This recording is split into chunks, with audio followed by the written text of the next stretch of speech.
you all for coming out tonight. I know the weather is not the best, so I really appreciate it.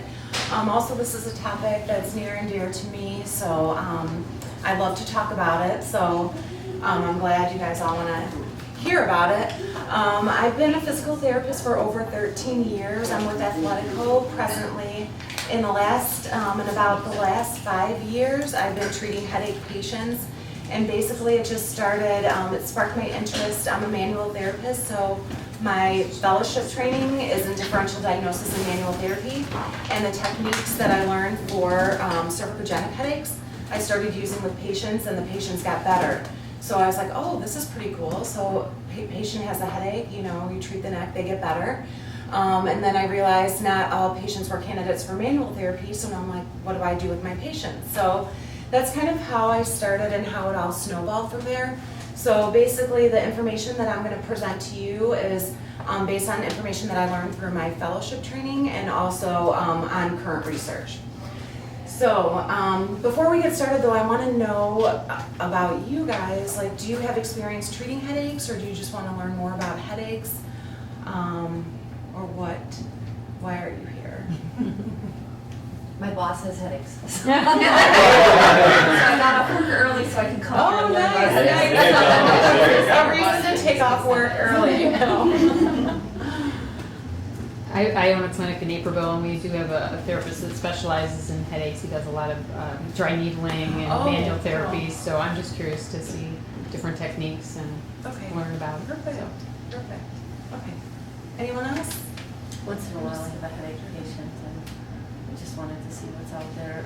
I've also seen this stuff, literature from like Jewel and some of that sort of stuff, and I've done some of the manual therapy classes down at UC.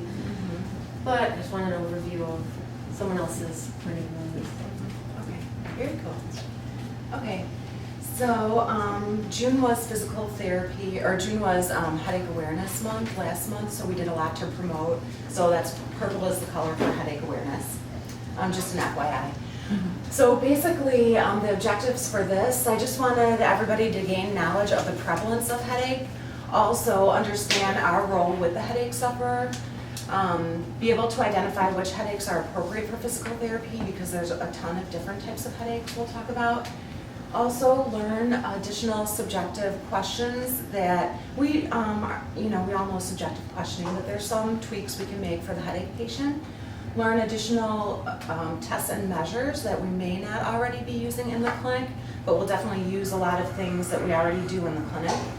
Also be able to execute interventions that you may not be using in the clinic, and be able to provide the headache sufferer with additional information that they can use to basically empower themselves. All right, so headache, commonly seen by healthcare providers in the clinical setting, and the prevalence of headache is huge. It affects 47% of the global population, so that's a ton. Every 10 seconds, somebody goes to the emergency room with a headache, so that's pretty major. And then, as you may know, it causes considerable you know, decrease in mobility, decrease in function, overall decreased quality of life depending on how bad the headache is. Common types of headache seen in clinical practice, the tension type headache is the most prevalent at 47%. The migraine is second at about 12 to 19%, and cervicogenic is 2.2 to 2.5%. So I think this is interesting too, because migraine is kind of in the middle. And as far as what I see in the clinic, everybody comes into the clinic and they have a migraine headache. So I thought that was pretty interesting.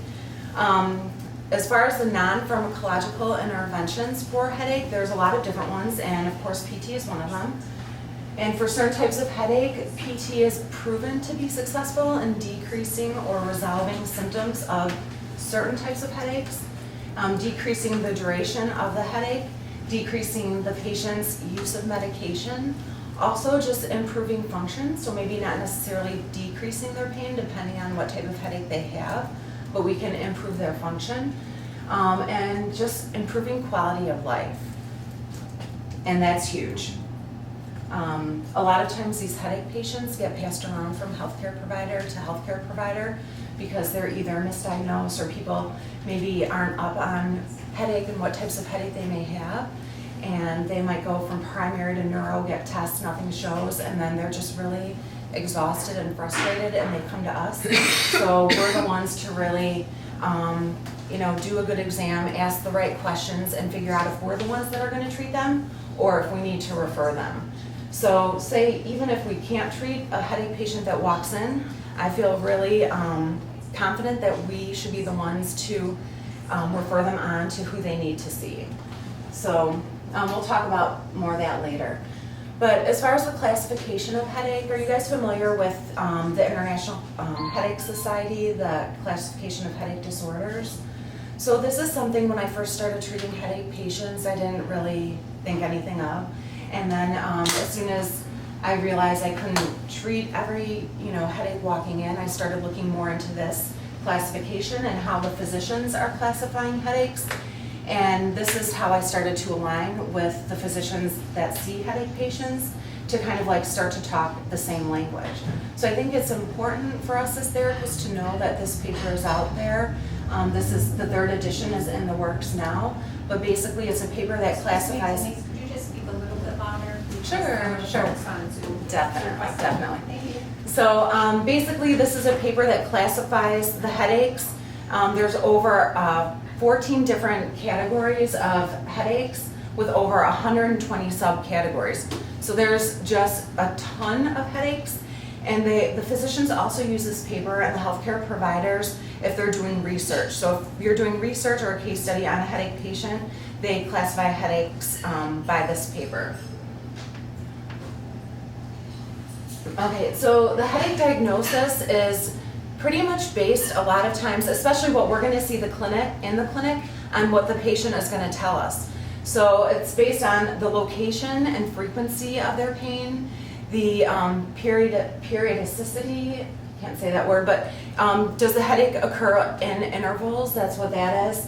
Precipitating factors, what leads up to the headache, what aggravates the headache, what makes the headache better. And this is not only typical things that we ask, like movements and positions, but also medications and anything else. We'll talk about that later, things that may trigger a headache and things that relieve headaches.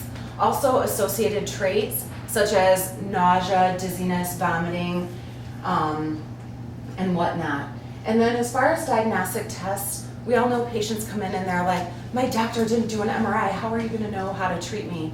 And with the headache patients that we're going to see in the clinic, the diagnostic tests are not used to diagnose the headache, but they're used to rule out anything, any red flag issues or anything serious, any more serious pathology.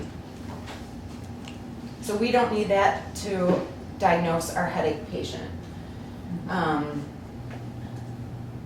So the classification of headaches, I'm going to talk about the cervicogenic headache, the Tensiontype headache, and the migraine headache. And we'll talk about how these are classified based on the diagnostic criteria in the International Classification of Headache Disorders. So I'm just going to list the diagnostic criteria, associated symptoms, also location of these symptoms, and then I'll briefly talk about additional tests that you can use in the clinic, additional interventions, and then we'll go from there. So if you have any questions, let me know. And just so that I don't keep you here for about 2 hours, everything's pretty basic. If you have more questions about the research or cases or anything else as far as that is concerned, I'll talk about that. So the cervicogenic headache, how it's, before I even talk about that, for our physical therapy exam, we all do our subjective questioning. And a lot of times in the clinic, we might only have a half hour to see a patient, or maybe a little bit more if we're lucky. So I always want to point out that the subjective is so important with the headache patient because the diagnosis is largely based on what the patient is going to tell us. So as far as a lot of this stuff we already ask, but when a headache patient comes in and we ask where their pain is, we have to be specific about where their pain starts and where their pain ends, because different headaches are different. For example, a migraine patient, so many patients that I see that come into the clinic say, I have a migraine headache, I've had a migraine for years, I've been taking migraine medicine, it's not helping. and come to find out where's your migraine, they're like, oh, my migraine is here, it's always here, and it's here, maybe it goes up. And so I always want to ask where it starts and where it ends. The migraines start in the front and radiate from there, whereas the cervicogenic starts in the back and radiates up. So if they've been having this migraine for years and they're taking migraine medication and they're not getting better, then we know why they may not be getting better. So frequency is important. Precipitating event, aggravating factors, we all ask what makes their pain worse. In the headache world, especially for migraines and tension type headaches, people know that as triggers, so we ask what are your triggers, and they can list off a bunch of triggers. And then these are things that can aggravate one of those types of headaches that we'll be talking about. Range of motion, position, activity, light, sound, alcohol, odor, visual, sleep, lack of exercise, weather, and so on. And then, of course, they're relieving factors. We all ask that. Associated traits are important too. Do they have dizziness associated with their headache? And if they do, how do they describe their dizziness? Because everybody will describe dizziness different.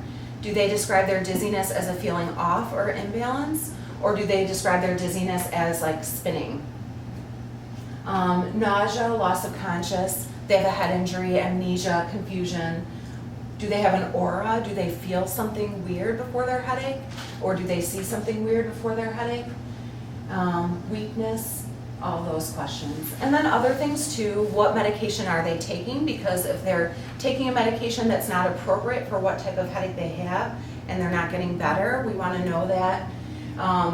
Family history is huge for people that have migraines, but on the other hand too, if they do have a history of migraine, we don't want our patient to think they're doomed to have these horrible migraines.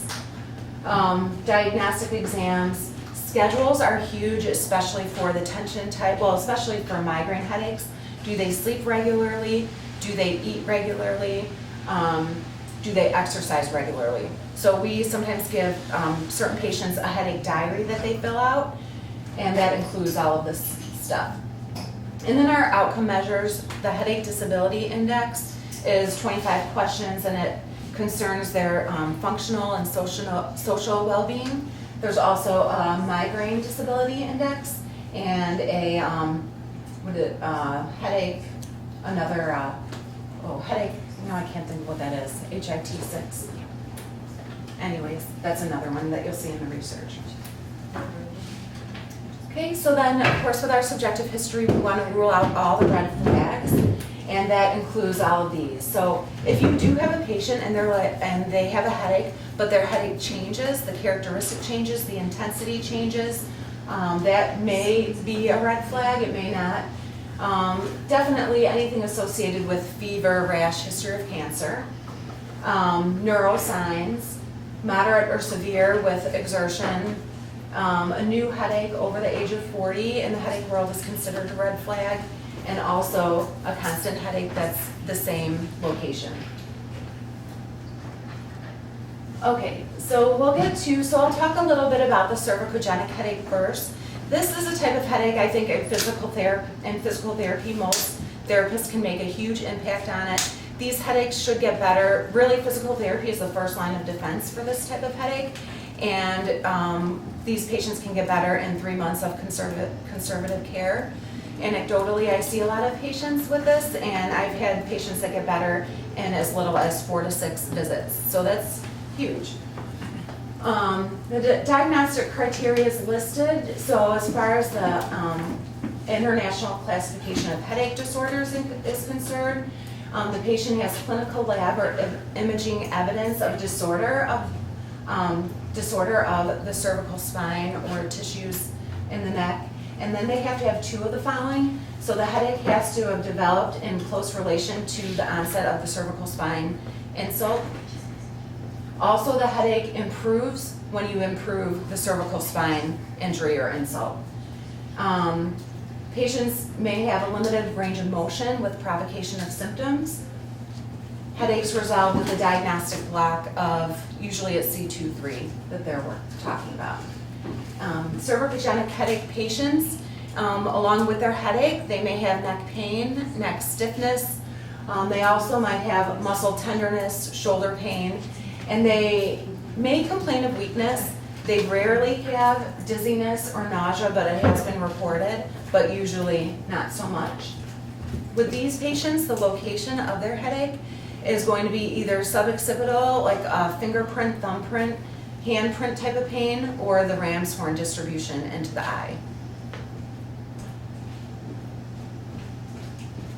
Okay, and then the cervicogenic headache, like it says, is due to musculoskeletal involvement of the cervical spine.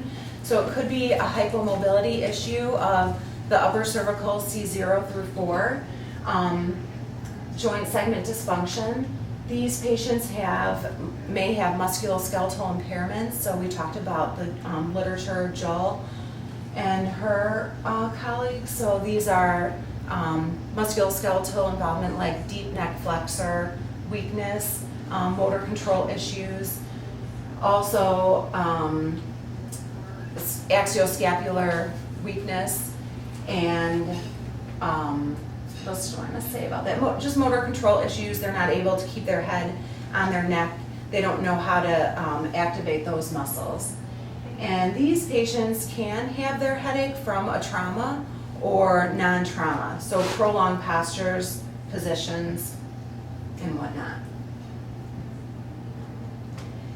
So the objective tests and measures that I use in the clinic, and these are just some, I just listed off a few of them that I found been helpful with patients, and also what you'll see in the literature if you take a look at these articles. We definitely all check our cervical range of motion, so regular rotation, side bending, flexion, and extension. So we're looking for a limit, and we're looking for provocation of symptoms. And then for the upper cervical too, I end up checking retraction and protraction. So say if you have a patient and you're checking their range of motion and you're not finding, anything, or no limit, no pain, you can check a retraction with a rotation to either side and see if there's a limit. So we're just looking for a limit and a provocation of symptoms. So the retraction with rotation would stress C1, C2, and you can also do a retraction and just a side nod. So that's just tilting the head to either side, as opposed to doing a full side bend. So that would be localizing C01. And you can also check protraction. So you would do protraction the same way, rotate them as far as they can without losing the protraction, checking C1, C2, more the ventral capsule, same thing to the other direction. So I'm usually just standing in front of the patient, eyeballing the movement, and asking them if it changes their pain. I always say better, worse, or no change. Really quick, so they don't have time to think about it. It's just kind of like a yes or no, or I don't know type of thing. And then you can check the protraction with right and left side bending too. So when you guys are checking your range of motion, do you usually check the upper cervical that way? If you haven't been, I would definitely try it, because you'll see some differences if you don't find what you're looking for with just the regular range of motion. And then as far as joint mobility of C01 through C34. In school, I definitely learned it different, and how I learned it through my manual therapy I found has been super beneficial. So this is how I present it with the patients that I treat, and I feel like it really helps. So for the upper cervical, C01, can I use you as a model? And this is good too. If you don't use these in the clinic and you're doing upper cervical moves and you're kind of not getting where you think you want to be, this is good to try. And then you can correlate that with the range of motion that we just checked. So say, for example, a patient has a limitation with retraction and right rotation and maybe provocation of symptoms. When you do your mobility testing, you can, confirm that. You would treat and then recheck and see if there's a difference.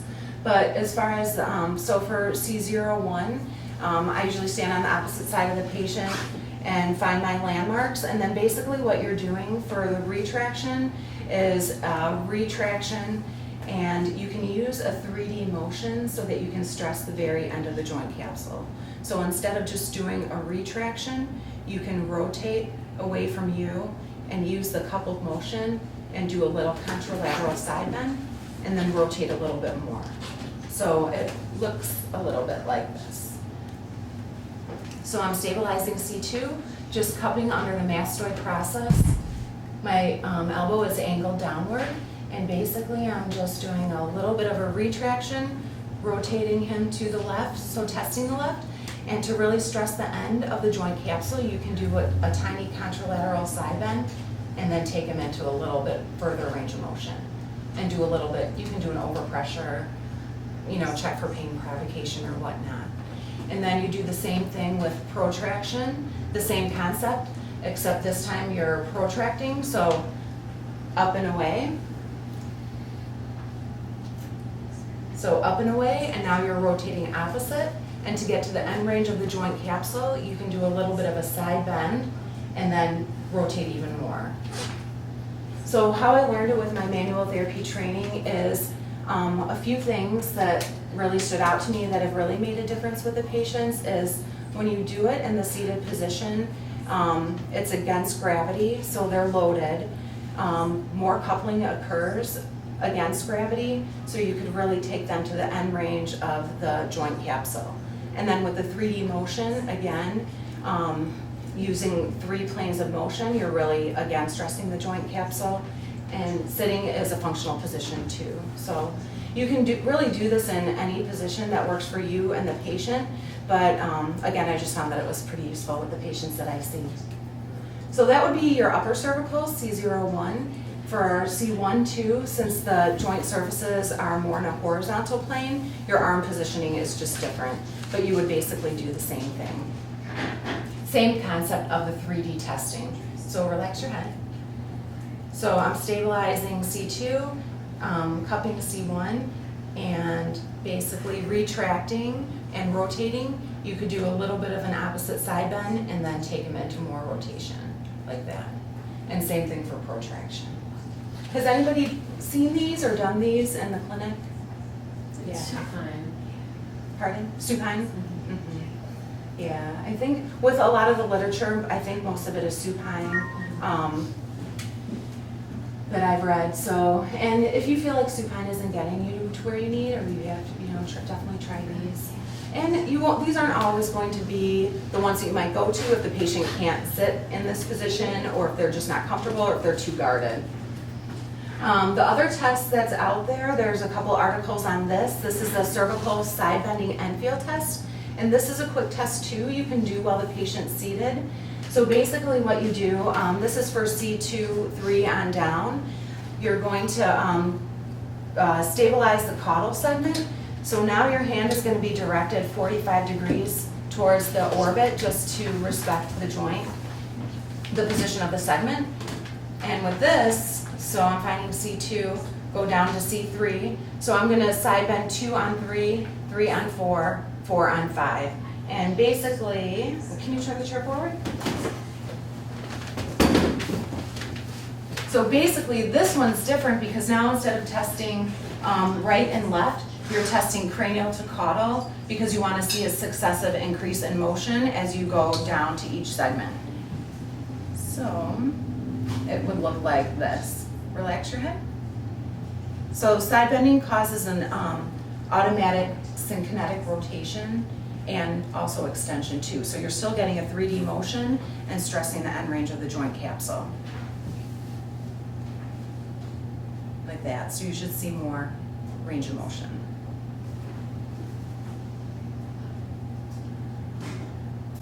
And if they do have a hypomobility, then you'll just feel a harder and firmer end feel, and they may also have a provocation of symptoms, but not necessarily. So I think these are good too to really localize what segment may be the pain generator. Okay, does anybody have any questions about those? Or think you might utilize them in clinic? Might try them? Okay. All right, I think that's good. So, as far as other objective tests and measures that you'll see in the literature, this is all the guanylin jewel, the cranial cervical flexion test, so that's going to assess the deep neck flexors as far as control and endurance.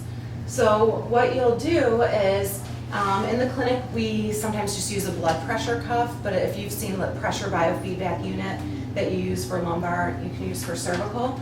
So what you do is put the unit right under the neck so that it abuts the occiput.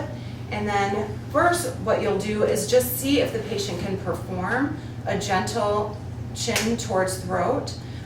Your cues are going to be key, so whatever you say to get the patient to do it just like this is going to be really important, because in the clinic, if you tell a patient to do a chin tuck, they do this and they do that. So I always say, just gently bring your chin towards your throat and kind of like guide them. And so when you do that, you're looking to see if they are using accessory musculature or, what are they doing? What pattern are they using? So if they're using the wrong pattern, we want to try and correct the pattern, do a few practices, and then once they can get the correct pattern, then you do the test. So the test is the patient has to be able to, in that position, you pump up the blood pressure cuff to 20 milligrams per mercury. And this is, again, Joel's protocol. Then you have the patient do a gentle chin tuck. So they're trying to get the blood pressure cuff or the PVU to raise from 20 to 22. So 2 increments. They're supposed to hold that for 10 seconds and repeat that 10 times. So if they can do that, then you have them perform the chin tuck and you increase in 2 increments of milligrams per mercury. So you would have them do the chin tuck, go from 20 to 24, 10 seconds, 10 times, and so on. And whatever level they're able to do is what you document. And then after that, you can also assess the lower cervical extensors. That's supposed to be extensors, not extension. But if you read any of Dr. Elliott's work, he does a lot on whiplash-associated disorders and headaches. And a lot of his stuff talks about testing the cervical extensors. And you could do this in the prone position. So these are usually the patients, I don't always test this on day 1, but these are the patients that when they come in, they're not necessarily the patients that look like this, but they look more like a really long neck, like that. So you can test a patient in the prone position and have them tuck their chin and just maintain their head in a neutral position. And all you have to do is count how many seconds they can do that and monitor how they do it. So do they compensate? I don't have a picture of that one, and then the other thing in a lot of the literature by Jewel, these patients, the sarcogenic headache patients have decreased muscle strength and endurance control of the axioscapular musculature. So mostly the low trap, mid trap, and serratus. Okay, so I just wanted to know, we all test a lot of things when a patient comes in. This isn't just the eval right here. We're assessing a patient when they're coming in, as soon as they're walking from the waiting room to coming back, so looking at their posture. We go through our full exam, but with the headache patients specifically, you just want to make sure you add these in too.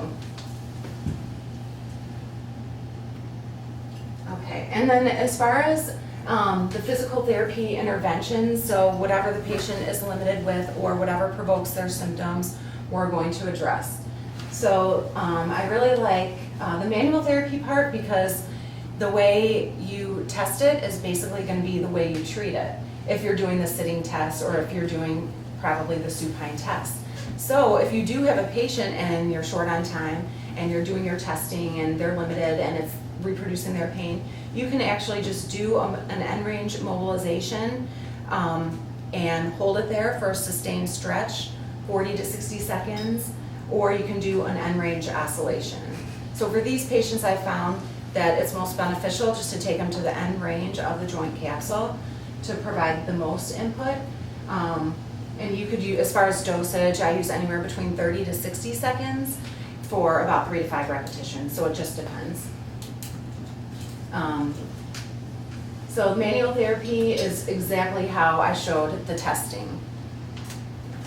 As far as the therapeutic exercise for these patients in the literature, we want to make sure we do low load craniocervical flexion training to begin with. I mean, we all know this is not a functional position, but that's the way to start. So we want to recruit those muscles, and you can use as an intervention, the way you test it is basically the way you treat it too. So it's pretty cool. I mean, you know, you don't have to learn anything extra or do anything too different.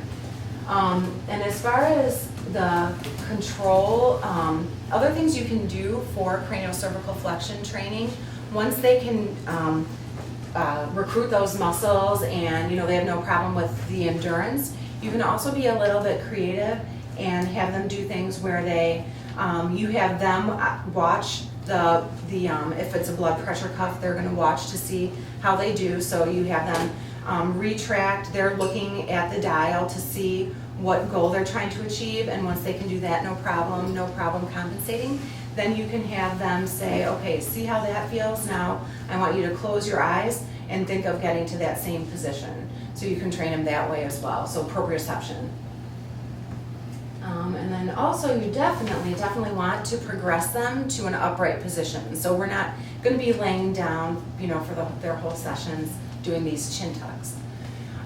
So this should be just very initially, and you want to get them upright and doing things that are functional.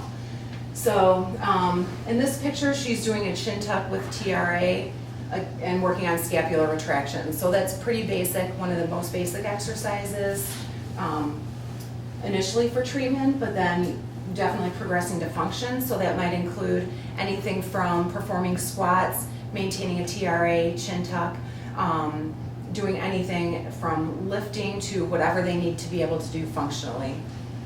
And that's more to train the muscles. I mean, you can do functional things. You can also do your 4-point exercises that we do in quadruped, alternating arms, incorporating low trap, chin tuck, and working on extension as well.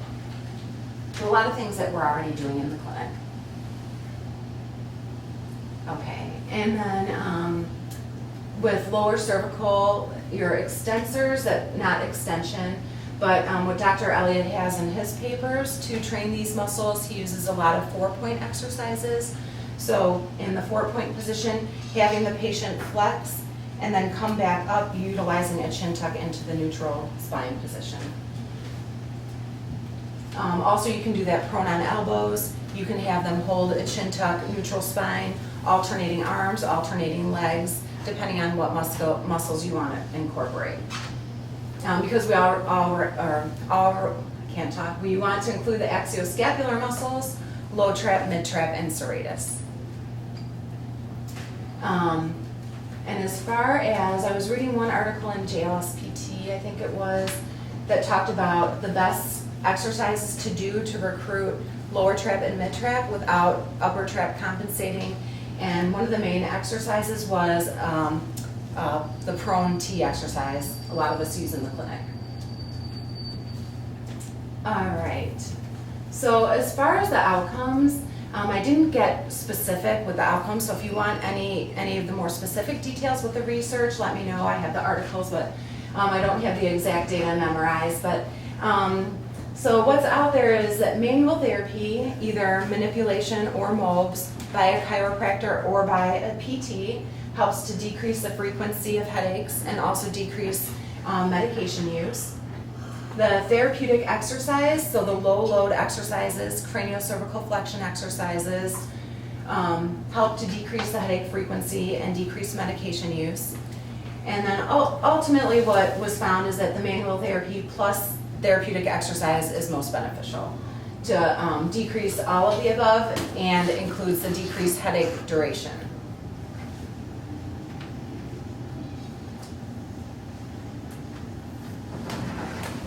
Does anybody have any questions on cervicogenic headache?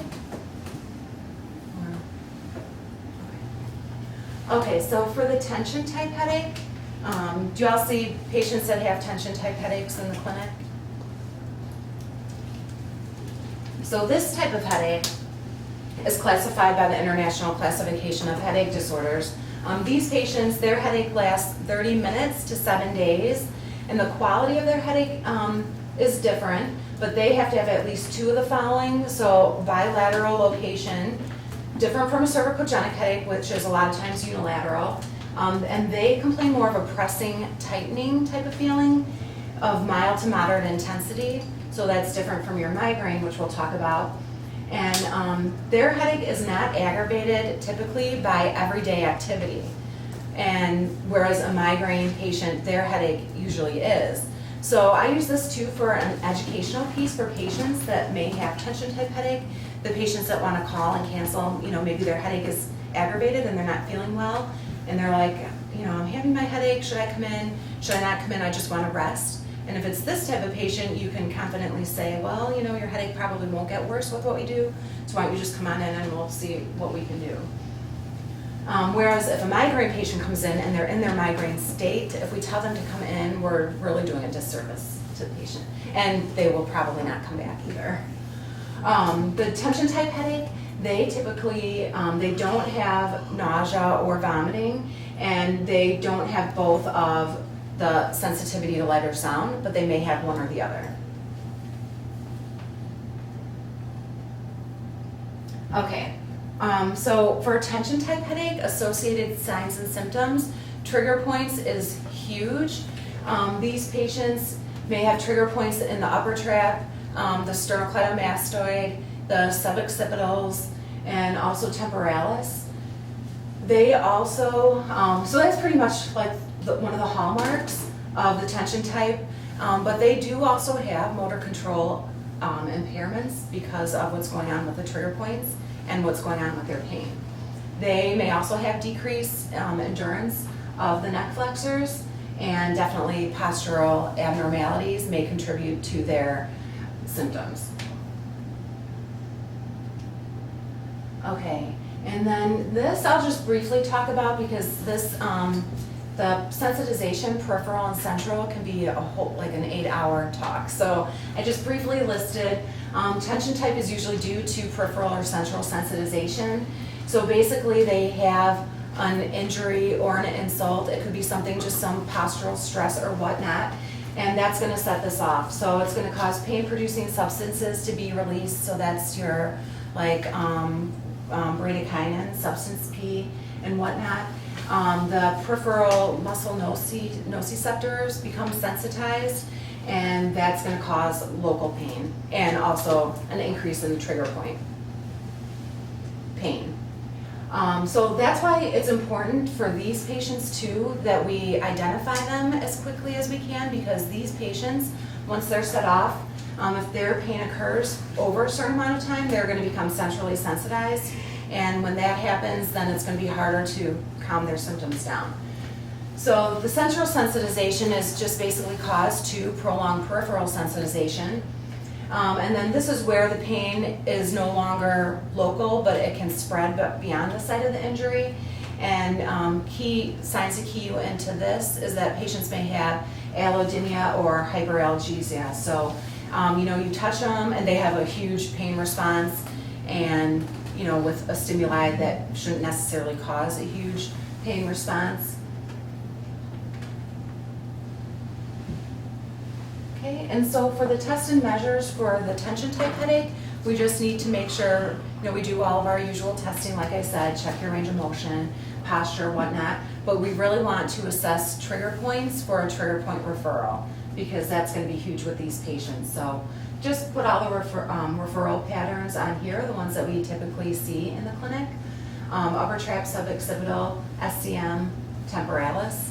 And then since these patients may have decreased motor control or motor control endurance impairments of the cranial cervical flexors, the deep neck flexors, so you can also do the JOL test, cranial cervical flexion test.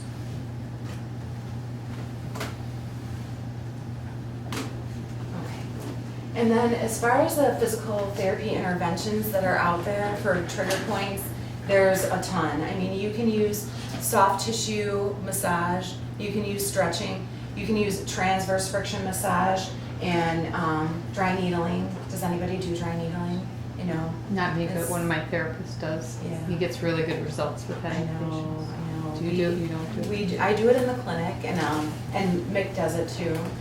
So I do it a lot for these patients, and I've just seen just a huge results as far as symptom relief in 1 to 2 visits. So it's a pretty hot topic, so it's not for everybody. Insurance covering it Yes, under, under manual therapy. I thought you weren't supposed to bill it under Or- manual therapy. What are we, I think we're still doing manual therapy. How are you? I actually don't include it in my build time. So whatever the actual needling time is, say it's only 2 or 3 minutes, I don't include that in build time. But you always do manual therapy with it or some other exercises. So you're billing for like Technically, you manual don't that you bill do after for that? what Not for we the do, actual actual needles, needle. but the manual therapy that you Right. do after that. And how are you guys billing? It's a separate code that's, I can't think of the number, but it's just a generic undescribed code, and then you have to describe it, and then most of the times the insurance will come back and say it's not covered. So we make patients aware of that before they get the treatment, that it might not be covered by insurance. And then we have a 15-minute code for it that they're aware of ahead of time. So it's $35 for a 15-minute needling session. Okay. Is And it's anybody- usually manual therapy is billed with it. Mhm. But now Blue Cross has decreased that by Right. 35%, so. So transverse friction massage is really good too, for that. Also, I'm not sure if people use other interventions too, just to address the soft tissue, but in our clinic we have A-stim, so we have some therapists that do A-stim, graft-stim, and those types of interventions. Also, you can use cervical mobilization just to affect cervical afferents, so maybe just to provide some input into the system, not necessarily, if they may not have a hypomobility there, more just to modulate their pain. And then like we talked about with the cervicogenic headache, you use the same exercises if they have a deficit with the cranial cervical flexion test. And your postural exercises as well, so anything you do for posture, however you treat that in the clinic. And then the big point here is if your patient is sensitized, you're going to do everything you would do above, but make sure you do as much education with these patients as you can. Like chronic pain patients, you want to provide as much education as you can. Also, we want to get these patients moving, so we want to get them activated, general exercise to calm everything down. And also they may need to take medication, so making sure you are talking to the referral source too. Okay, and then as far as outcomes in the literature, the manual therapy plus the deep neck flexor training has been shown to decrease the frequency of headaches. The physiotherapy plus craniocervical flexion training has been shown to decrease the headache frequency, intensity, and duration, and also decrease use of meds. So patients love that. A lot of patients, they just don't like to take these medications. And then physiotherapy, and this included massage, basic relaxation techniques, also stretching, and education on avoiding extra stress to their system, decrease the days of headaches.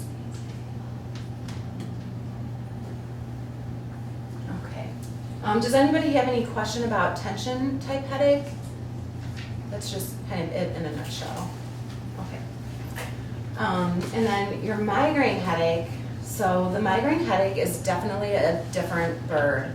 But I found that we could still do a lot with these patients. So as far as the diagnostic criteria is concerned, the migraine lasts 4 to 72 hours. And the migraine patient is classified, they have to have at least 2 of the following. So unilateral location, their pain is different. It's like pulsing, mod to severe intensity, and it's worse when they're in the migraine state. It's worse with daily activity. So a lot of times you'll hear, migraine patients or people should exercise, and that's correct. But if they're in their migraine state, maybe not so much.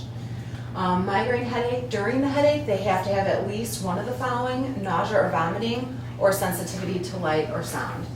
And then migraine patients, they also have associated signs and symptoms like neck pain, muscle tenderness, trigger points. So that's why we end up seeing them in physical therapy. So the migraine, It's basically a neurovascular event, so there's a dilation of the blood vessels that release chemicals that are going to cause pain, inflammation and pain, and also, well, basically that's it in a nutshell, but I have a ton of articles if you want more of the pathology of the migraine. But this is important to know because in talking to patients and referral sources, I've had people ask me, well, you know, what do you do for a migraine? How can you treat a migraine? It's, you know, in the head. And I will say, well, I know, you know, migraine is a neurovascular event, but patients also have associated signs and symptoms that either occurred due to their migraine or they had and it's exacerbating the migraine. So what we treat is going to dampen or can just dampen the symptoms of a migraine, although I've had patients say that, oh my gosh, my migraine is gone. So then I think, well, was it a migraine or was it not a migraine? But it really doesn't matter as long as they're better. So typically in the headache doctors that treat migraines, usually the pharmacology, the medications are the first line of defense. So this is the abortive medication. So the medication they're supposed to take if they know a migraine is coming within 30 minutes. If they don't take the medication within 30 minutes, then they miss the window. Then you don't want them taking the medication because they're going to take it and it's not going to help. So we need to give patients a lot of education on this because a lot of patients, they're like, they want to wait, they don't want to take the medication, but now it's so bad and now they take it. So I always ask, if they say the medication isn't working, then I ask, well, did you take it within that 30-minute window? And kind of tease out what's going on with the medication. So that's the abortive medications. Then patients may be on preventative meds that they take when they just basically as needed. Also, let's see, so non-pharmacological interventions that you'll see in the literature for migraine patients, physical therapy of course, but then a lot of other things too. Behavioral therapy, cognitive therapy, yoga, and meditation. So with these patients, it's really most beneficial that they receive a comprehensive approach. So when we do have a migraine patient, we want to make sure, we want to ask who their healthcare team is. If they say, oh, I just see a primary care, then it's kind of like, well, you just want to make sure that doctor is managing them the best way. So do they know about abortive and preventative medications? Are they taking the right medications? And you know, we're not allowed to diagnose or prescribe, but still good questions to ask. Okay, so with the migraine patient then, you just want to reinforce or ask or make sure with your subjective questioning what are their triggers. I've had patients come in, we do injuries, what we call injury screens, where we determine if a person's appropriate for therapy. So I've had patients come in with headaches saying, well, my headache is only worse with the weather. And upon further questioning, and you know, that's really it, just weather. And then we know, well, we're not going to probably make that headache better. So we really want to get to the bottom of what makes their pain worse. Is it just typical migraine triggers, or is it other things too that we can actually affect? And the other thing too is if you do see a patient with a migraine, or say you're just treating a patient with something else but they have migraines, we can make a big impact by talking to them about their sleep. Are they on a regular sleep cycle? That's huge with migraine patients, to be regular with everything that they do. Are they eating regularly? And you know, anything else that could make their migraine worse, because these are some things that their primary care doctor or maybe, you know, may not know or may not have told them. So if you have a migraine patient and they're not on a regular sleep cycle and not eating regularly, make sure you educate them on that, because that could make a huge difference. Okay, so when we determine if they are appropriate for therapy, we're going to assess some of the same things we just assessed with the other headache patients. We're going to assess their soft tissues, because if they have myofascial trigger points or if they have tightness, that may exacerbate their migraine headache. So if we address those in our treatment, that can dampen their symptoms. And I always tell a migraine patient, what we do in physical therapy, you know, we want to see some relief. Any relief is going to be great, but we never tell these patients that they're going to be cured from their headache. Whereas if you have a cervicogenic headache patient, I typically say, this is what I found, this is what I'm gonna treat, and you will most likely get better in whatever time period I feel is appropriate to tell the patient. With a migraine patient, I never say that you're gonna be relieved of your migraine. But sometimes you're surprised, so. And so we're gonna check everything we basically just checked with our other, with our Tensiontype. And then as far as the interventions and outcomes for migraine, massage, addressing the trigger points, myofascial release, and just general stretching has been shown to decrease the migraine headache intensity and frequency. The physiotherapy, including exercise, postural training, soft tissue, mobilization, and manipulation, has been shown to decrease headache severity. And regular long-term just cardiovascular exercise has also been shown to decrease the severity, frequency, and duration. And especially if the exercise is supervised by physical therapists, that's been shown to be superior versus just somebody going off and exercising.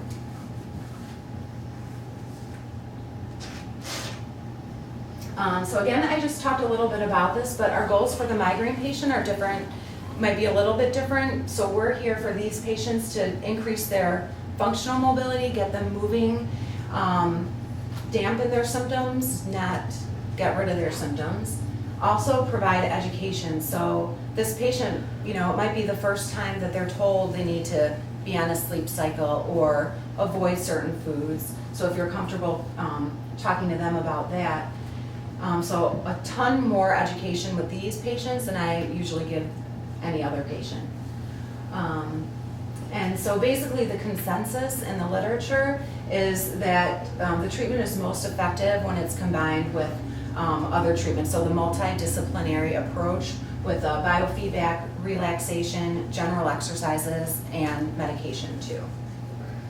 And just, if I haven't said it enough, PT is not a cure for migraine. I never want to give somebody the wrong impression that a PT is going to cure a migraine. So I always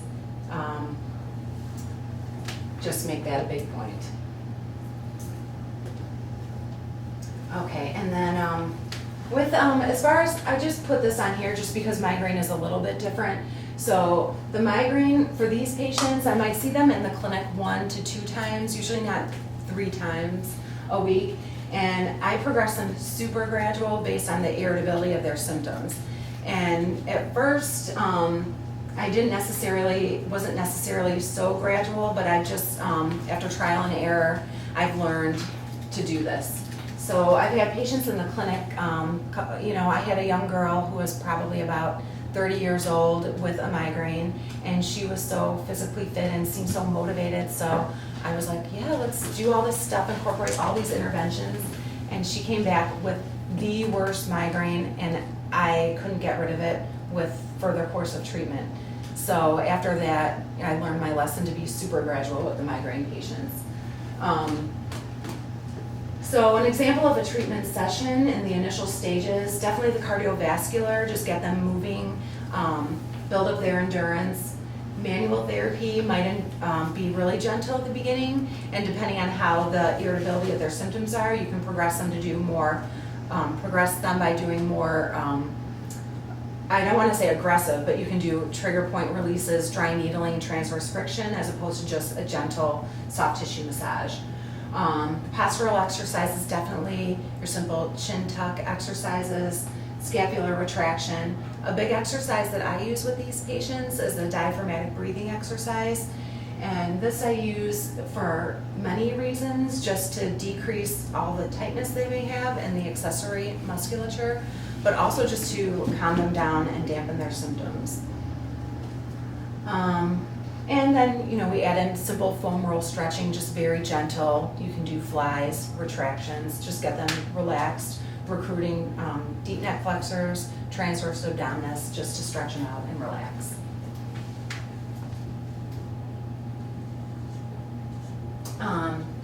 And then just, we talked a little bit about the differences between these headaches, but just to reiterate, the cervicogenic headache, that's usually on one side, and it typically does not switch from side to side. So if you have a patient that's like, oh, my headache's here one day, now it's here, that's typically not a cervicogenic headache.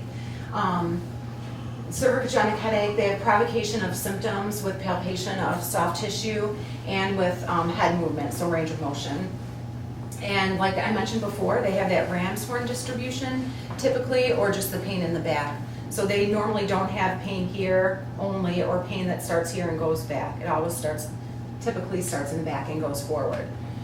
And then migraine, although the nausea and vomiting could happen with a cervicogenic, it usually doesn't. It most likely occurs with the migraine. And then the Tensiontype headache, they don't have nausea or vomiting, but they might have sensitivity to light or sensitivity to sound. And then like I mentioned before too, the Tensiontype and the cervicogenic usually don't get worse with activity, whereas the migraine does.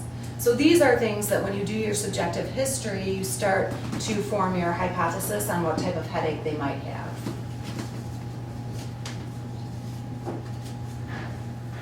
Okay, so this was just a brief overview of headaches that we typically see in the clinic, or that you guys might see in the clinic, but there's a lot of other types of headaches that you may see in the clinic too that it's important for us to know about for your differential diagnosis. And all of this is in the International Classification of Headache Disorders, and of course in the literature. So a headache attributed to TMD, so TMJ or muscles of mastication, may cause a headache. So if it's not fitting in the cervicogenic, Tensiontype, or migraine, then you might question them more about jaw symptoms. Do they have problems eating? Things like that. Also, headache attributed to trauma or injury to the head or neck, and this is your concussion, post-concussion headache, and your whiplash headache. So these are a lot different too, and these are patients that may have, you would definitely have to do further questioning, if they have an injury or have had a concussion. Did they lose consciousness? Did they suffer from amnesia? Do they have dizziness? And you would definitely test and treat those a lot different from the ones that we just talked about. Your vestibular migraine may also be part of your differential diagnosis too. Occipital neuralgia, and I added cervicogenic dizziness there too, because sometimes these headache patients are dizzy and it is just a cervicogenic issue, not necessarily a vestibular issue. So this is when your subjective questioning comes into play and you ask them about their dizziness. Make sure you have them describe their dizziness, like what is dizziness to you, because it's going to be, everybody describes it a little bit different. So the cervicogenic dizziness isn't going to be the patient that's spinning, that's going to be more your vestibular. And there's, like I said, over 14 different categories and 120 subcategories of headache. So anything else your patient may have, but this is typically what else you might see in the clinic and as part of your differential diagnosis. As far as tools for the patient, there's a lot of organizations that support headache patients. So there is the American Headache Society, there's some migraine foundations. I found that the National Headache Foundation is really supportive, and they're based out of Chicago, but they have a ton of good information for the headache patient. So it's in layman's terms so that they can understand. So there is a headache diary if you want it for your patients. They just let you download it online, so the patient can fill out the date, the time of their headache, what kind of headache they have, what are their triggers, what meds are they taking, and whatnot. Also, there's pamphlets and brochures that the National Headache Foundation puts out, and these are for your patients. You can go online and ask them to have some for your clinic too, just in your waiting room too. They have Headwise magazine, which is really good information just for the patient, so in layman's terms. They have a physician finder, so if you're looking for a certain, a doctor that knows headaches and you want to make a referral, you can go online and they list a bunch of physicians in all states. And then they also offer educational seminars and webinars for the healthcare provider and for the patient. So there's a ton of useful information, and they're really nice too and down to earth, and they get back to you pretty quickly when you email them, so that's always nice too. And so that's basically PT for headache in a nutshell for what I see in the clinic and what you may see in the clinic. But we did a big thing for National Headache Awareness Month to just raise headache awareness. So I thought that was pretty cool. And they National Headache Foundation put it on their website. So does anybody have, I know it was pretty quick, just basic stuff, but yes. Do you offer any special diets or give them like a gluten-free diet or any kind of supplements which you've seen success with? If they ask about diets, I usually defer to their physician just because I haven't gotten it too much into diet yet or what's in the research as far as avoiding caffeine and foods with nitrates like processed meat and things like that. But I don't usually counsel them on gluten-free, although I tell them I have had patients that go gluten-free and have noticed a difference, so I'll tell them that. But just because it's not part of what I'm educated on right now, I don't. But that's something that I definitely want to get into because I know it makes a huge difference with patients.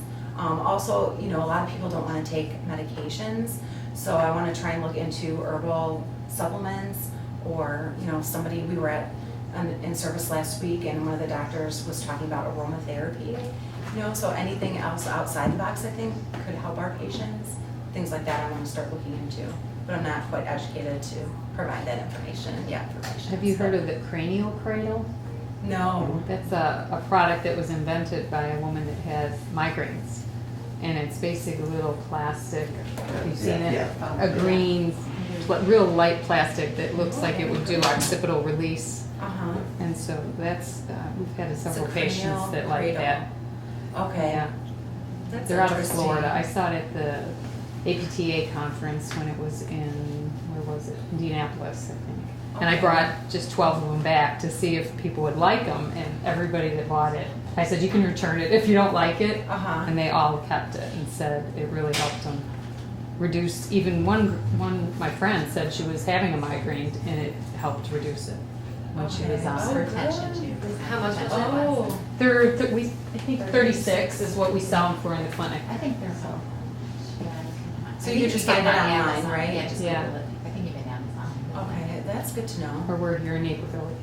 Oh, yeah. Definitely. Save your card. shipping. Has anybody else used anything different? The traditional thing of choose tennis balls and a sock to give the same kind of proprioceptive cue. So a lot of times that's good, and they can do some rotational things for hypomobile. Uh-huh, And definitely. the AccuBall is another heated, you know that one too? It's a heated massage ball that has little ripples on it, so you put it in the microwave for a minute and it stays hot for about an hour. Uh-huh. And they can lie on that and get kind of the same effect as a occipital release.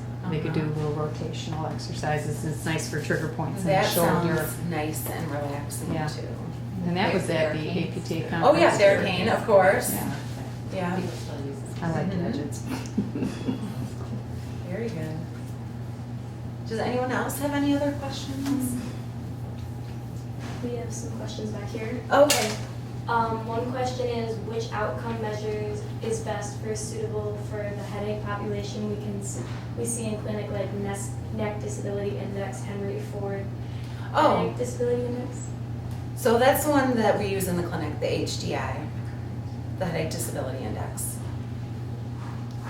Wait, did that answer the question? Which outcome measure is best suitable for? Yeah, personally, I mean, that's the one that I use, and that's been shown in the literature too. They said Yes. that answered the question. Okay, perfect. And then also, please describe again correct use for the BP cuff to assist. Oh, okay. For the cranial cervical flexion Yes. test? Okay, so with the blood pressure cuff, the patient is in a supine position or the pressure biofeedback unit. And it should be right here behind the neck, abutting the occiput. And then what you want to do is ask the patient to perform a gentle head nod and first see if they can do it correctly. If they can't do it correctly, then you want to educate them on how to do it correctly without compensating, without holding their breath. And then what you'll do once they can do it correctly, you pump it up to 20 and you have them do a gentle chin nod, and you want to go from 20 to 22 milligrams of mercury make sure they can do that for 10 seconds, 10 times. And then if they can, then you progress them from 20 to 24 milligrams per mercury, have them try and hold that for 10 seconds for up to 10 times, and so on. So if they can't do, say you're going from 20 to 22, and they're, if they can't hold it for 2 repetitions, then you just stop and document there. Did that answer the question? I think so. Okay. Okay. Does anybody else have any other questions or any other experiences with patients that they've seen in the clinic? We have a product too that's a supplement that my neighbor actually started. I wanted to test it on her because she gets migraines, so I just asked her if she wouldn't mind trying it out. It's got pycnogenol in it, which is a pine bark from France in combination with red wine extract, grapeseed extract, and citrus bioflavonoids. But she's been on it for a year, and she said she went back to her doctor and they said they couldn't believe her migraines have reduced so significantly. Now that's only one case study I have because I don't have a lot of experience with migraine patients, but she was a believer in it, definitely. She's about 50, 55 years old and had migraines most of her life. Yeah, we did, there's this physician, Dr. Gokani, I'm not sure if any of you have heard about her, but she did an in-service for our company last week, and she's a neurologist up in Glenview, and she practices Western and Eastern medicine.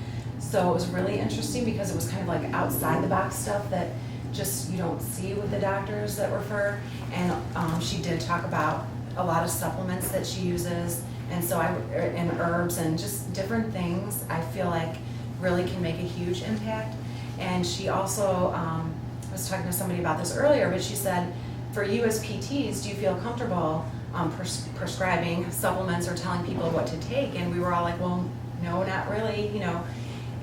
We feel like, people said, well, they refer to their doctor or to their dietitian or whoever. And she said, if you're, and not to say anything against personal trainers, but she said, if a personal trainer can prescribe or do that, you should definitely be doing it in the clinic if you feel comfortable and feel like it can benefit patients. So that was kind of like my light bulb. Well, there's a lot of research moment. supporting it, so that's why we all should be learning more about it because it is research based. And magnesium is another one that would help. Yeah, and that's now what some of the neuro doctors are prescribing. Definitely. Do you know if there's any interaction with the migraine medication they take? Because I know the medications are pretty strong. So Well, a lot of them just take it when they get a migraine. Many of them do. So. And I'm not sure so much about the interactions either, if they were taking something. And actually, now that I recall, this Dr. Gokani, she did say there was some interaction with one of them, but I can't remember which one it is. So if you are talking to patients about supplements, I always defer to tell you before you start anything, talk to your doctor. Right. And many times the patient will come back and say, They don't know. Yeah. Some of them do, and some of them will say, I'll research for you and let you know. So that's another reason why I think it's really important for us too to educate the doctors, educate our patients. We should be looking at all the research and what's out there too, because a patient will come and they're so frustrated and exhausted and fall through the cracks. It's just like devastating for these people.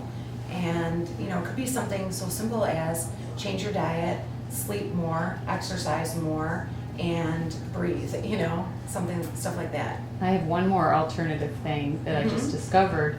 In Naperville, they just opened up a float center. So it's a magnesium salt bath, same skin temperature as your body, and you float for an hour like the Dead Sea, and it's sensory deprivation. So it's dark, you have earplugs in, and it supposedly helps with chronic pain, and that's why I went to explore it to see if it would help with our patients. And the first half hour I couldn't stand it and I was waiting to get out. Oh, no. Where's the clock? When am I going to get out of here? But then finally I was able to relax and kind of get into a meditative state, and I ended up buying a 3-pack because I liked it so much. So I've been back 3 times. So it is something that I think could see help with the chronic pain population and people that have difficulty sleeping or relaxing, anxiety. So you can just, I think their website is floatnaperville.com if you want to look at it. Oh yeah, that's Yeah. interesting. Yeah. What was the product the attendant talked about? Cranial cradle or AccuBall.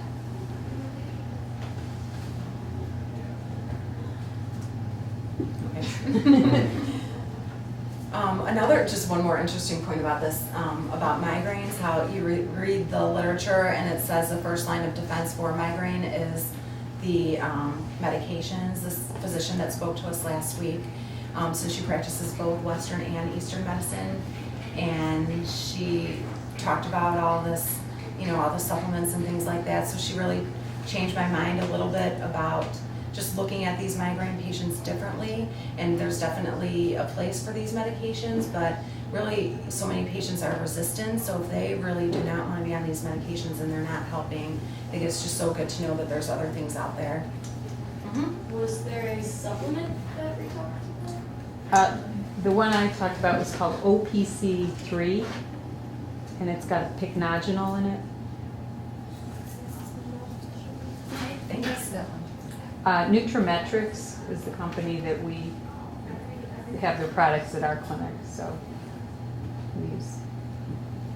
I think pycnogenol is in other products, but this one is kind of a special blend of the red wine extract and grapeseed extract. Okay. And it's basically an antioxidant, so there's a lot of, it's a boost to your immune system, so it helps with other things like allergies and pain and inflammation. And there is some research on, there's about 4 studies out there for different disorders that it helps with. Well, that's So. great. All right, good. Well, thank you. If you have any